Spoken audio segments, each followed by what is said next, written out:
Bonjour, chers élèves de la classe 502. C'est encore moi, Sacha.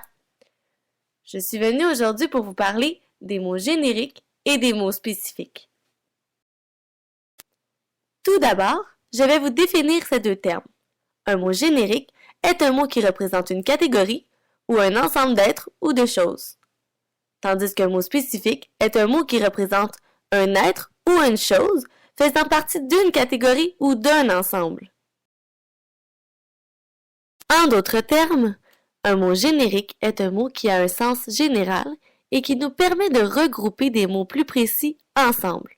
Ces mots précis, qui sont reliés à un même mot générique, se nomment les mots spécifiques. Par exemple, si je dis le mot générique animal, en ce moment, chaque élève de la classe pense sûrement à un animal différent. Je peux donc venir préciser ce mot générique à l'aide de mots spécifiques. Par exemple, moi, j'ai pensé aux mots chauve-souris, chien et girafe.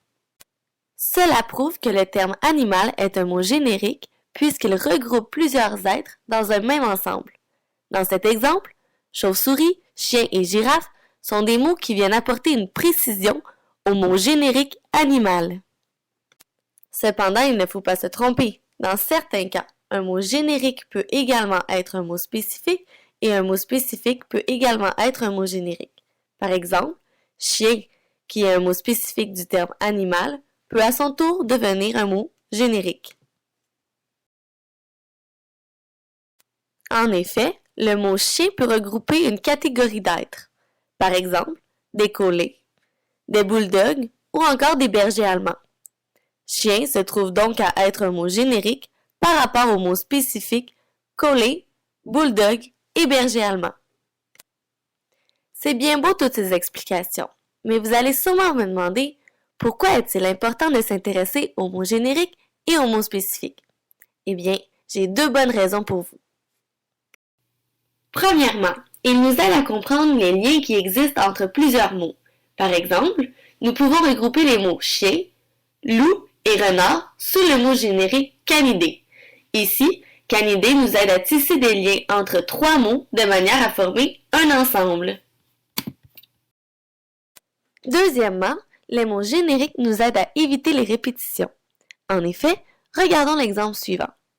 J'ai joué au soccer hier, j'aime beaucoup le soccer. Dans cet exemple, le mot soccer est répété. Pour enrichir le texte, nous pourrions remplacer le mot spécifique soccer par un mot générique tel que sport. Ainsi, on obtiendrait les phrases suivantes.